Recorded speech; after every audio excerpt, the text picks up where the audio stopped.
Today I'm here with Sharon, Gannon and David Life from Jivamukti Yoga in New York, and I'm looking forward to talking to you. So I'll just start with a couple of basic questions. Can you tell us what Jivamukti means to you?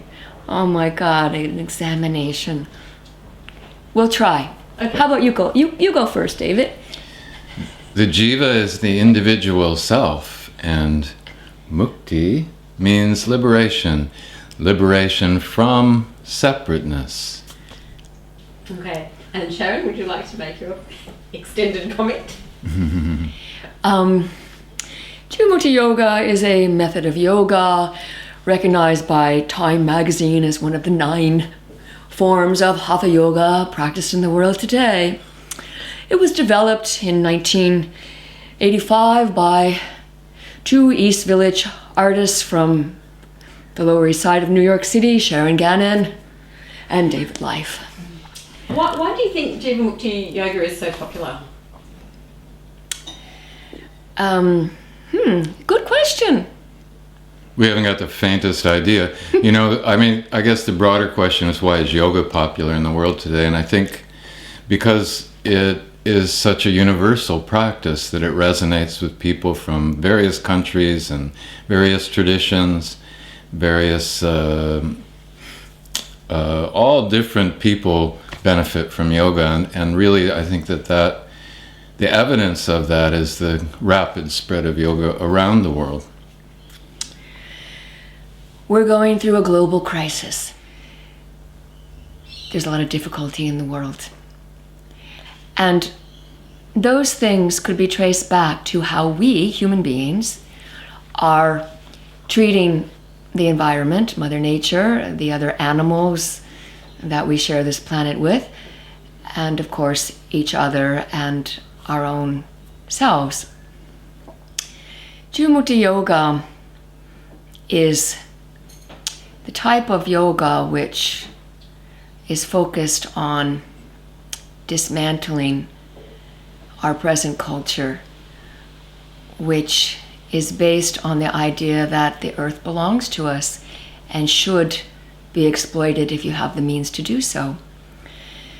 And so I think that perhaps Jivamukti Yoga is popular because it provides people with a means to do something about the situation in the world today, which of course is manifested in each one of our individual lives. We're hoping for a revolution, and I think a lot of other people are too. And by revolution, I don't mean war, I mean a new way of life, a new way of living. And part of one thing that's really strong with you is your veganism. So do you want to talk a little bit about that and how it fits in with the yoga? Yeah. A yogi by nature is someone who's trying to live harmoniously with the planet Earth, with all other life forms, and that's in direct opposition to our present global culture, which is based on exploiting the earth, exploiting animals, enslaving animals. The goal of yoga is freedom, or in Sanskrit, the term is mukti, liberation. And if you want freedom for yourself, then it would enhance your project not to have anything to do with slavery. And so veganism is a way that you can free yourself from what everybody else seems to be addicted to, and that is enslaving animals and exploiting the earth. One of the primary practices of yoga, of course, is the practice of ahimsa, or non-harming. And under the auspices of not harming, we find that dietary choices that we make, we have many options available to us. We can harm more or we can harm less according to what we choose to put on our plate. And that's something that we feel is important to the world, to the other beings that we share the world with, and certainly is an integral aspect of a yoga practice that is complete and full and allows liberation. I mean, we're not talking about liberation of individuals, we're talking about the oneness of being. and the liberation of when one joins with others and stops perceiving otherness, instead perceives a sameness of being or essence, the same essence in the tree or the rock or the sheep or the cow or the kangaroo or any other being that happens to share this little planet with us. Perhaps veganism could be very simply explained as a way to be kinder. And what's wrong with that? Wouldn't you like to live in a world where people were kinder? Have a particular traditional lineage or anything that you draw on, or is it just Yoga. Yoga. I mean, all of these ideas that we've been discussing, they're all found in the yogic scriptures. It's not that we're teaching yoga and veganism, or yoga and animal rights, or yoga and activism, or yoga and environmentalism. I mean, all of these ideas have been stated for thousands of years. They're found in the yogic texts. All of our gurus were vegetarian, vegans. They were animal rights. They were political activists.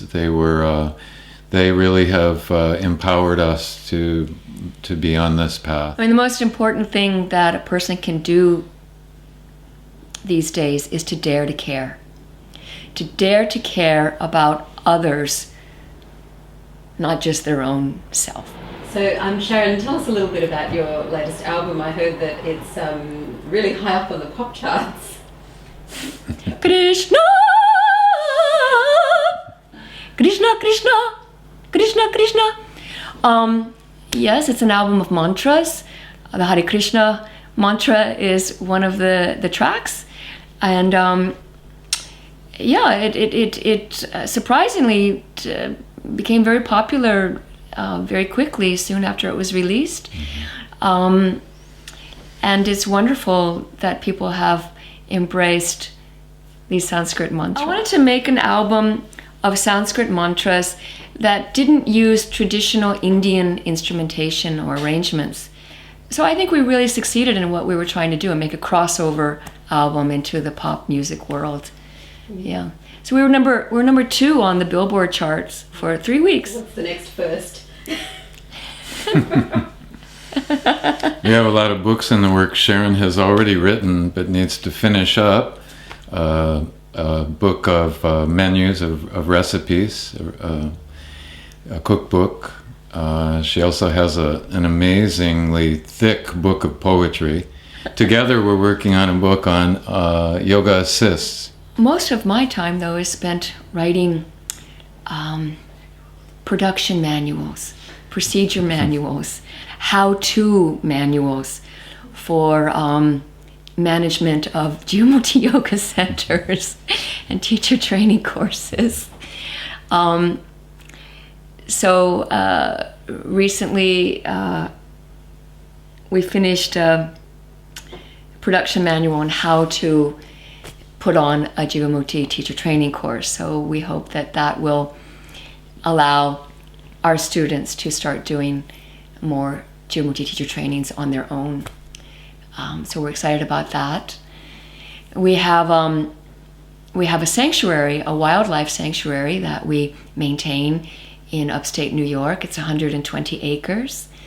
And we have foxes who live there, and bears, and raccoons, and deer, and turkeys, and many other varieties of birds, and other animals, and trees, and fairies, and fish, and many beings that we provide sanctuary for. And we really believe that it's up to each one of us individually to cause that to happen. Again, not to wait for it to come from top down, but for each one of us to join our yards together and make a corridor for migrating species. Mm-hmm. Happy to see them walk through our backyard and eat anything that they like. Yeah.